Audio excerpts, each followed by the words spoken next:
Ever seen your kid frame the world with their fingers? Or maybe they spend just a little too long staring at the patterns on a leaf. You might think it's just a cute quirk, but it could actually be the first sign of a hidden photography talent. Today, I'm going to show you what to look for and how you can help turn that curiosity into a real passion without the pressure. So many of us see these little habits and just brush them off. But what if it's more? What if it's the beginning of a true artistic eye? The thing is, we often miss these clues because we're not sure what they mean. And even if we do notice, the idea of nurturing it can feel, well, intimidating.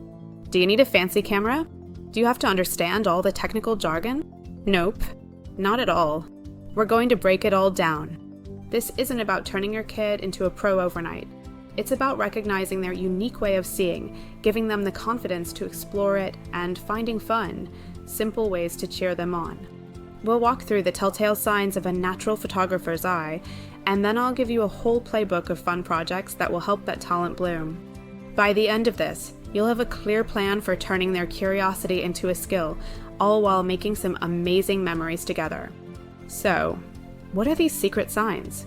How can you tell if your child has a gift for photography? It's less about the photos they take and more about how they see the world. Here are 4 things to keep an eye out for. First, look for a unique point of view. A kid with an eye for this stuff doesn't just see a flower, they see the way the light hits a single petal. They don't just see a puddle, they see an upside-down world reflected in it. You might catch them getting right down on the ground to look at a bug, or framing a sunset perfectly with their hands. They're playing with angles and subjects that most adults walk right past. So what if they take 20 pictures of their own feet or fill your camera roll with blurry close-ups of the cat's nose? That's not random, it's research. They're instinctively playing with composition. The second sign is a genuine enthusiasm for capturing moments. It's that pure, unfiltered drive to just document everything. They're the first one to grab a phone for a picture at a family get-together or on a walk in the park. For them, it's not about the perfect shot, it's about the joy of doing it. They'll snap photos of their favorite toys, their lunch, their own shadow, whatever catches their eye. This isn't for praise, they're just fascinated by the magic of freezing a moment in time. The third sign? They are fearless with technology. Kids who've grown up with screens have this amazing, intuitive comfort with cameras and apps. They're not afraid to push all the buttons just to see what happens. They'll happily mess with focus, zoom, and filters. You might see them get ridiculously excited about a new app feature or figure out how to make a time-lapse on their own. This fearlessness is a superpower. While we adults get hung up on the manual, kids just play, and they learn at lightning speed because of it.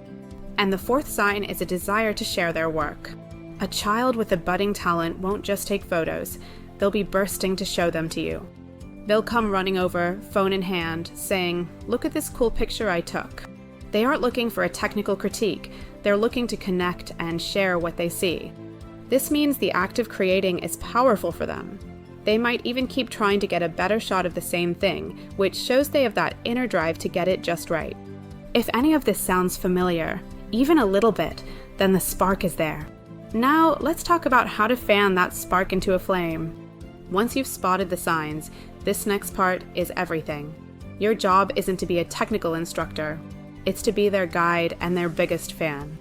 The goal is to nurture their joy without crushing it under a pile of adult rules. Your most powerful tool is your words. When your child shows you a photo, your reaction is huge. Fight the urge to point out that it's blurry or a little crooked. Instead, focus on their choices. Ask questions. Say things like, "Wow, I love the bright red you found in that picture," or, "That's such a cool angle. What made you get down so low?" Praise their weird and wonderful perspective. If they used a wild filter, you could say, "That's a really fun effect. How did you do that?" This shows you value their creative voice and their process, not just the final product. Next, you have to keep it fun and low pressure. Nothing kills creativity faster than making it feel like homework. So, frame photography as a game. Photo scavenger hunts are perfect for this. Give them a list of things to find and shoot, tailored to their age. For little kids, it could be a color hunt. Go find and photograph 5 blue things. For older kids, you can sneak in more advanced concepts.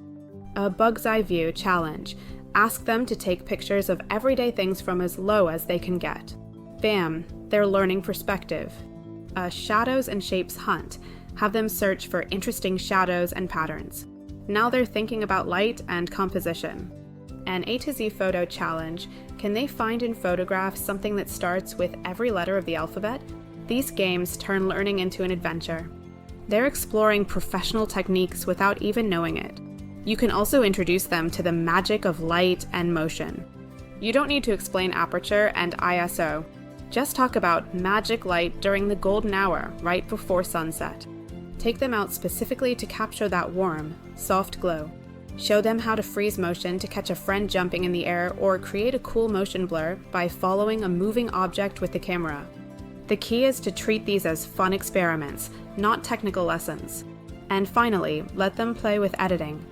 A lot of parents see filters and editing apps as cheating. But for a kid, it's just a digital paint box. Apps that let them add fun stickers or turn their photos into comic books are incredibly engaging. Letting them play with these tools keeps their interest high and gives them new ways to bring their vision to life. It's not about fixing a bad photo, it's about transforming a photo they already love into something new and exciting. If you're loving these ideas and you're excited to try them out, take a second to hit that subscribe button. This channel is all about finding creative ways to connect with your family and champion your child's passions. I'd love for you to join our community. Once you've built that foundation of fun, you might see your child's interests grow into something more serious. Here's how you can support them as they level up. First, give them their own tools. A kid does not need a professional camera.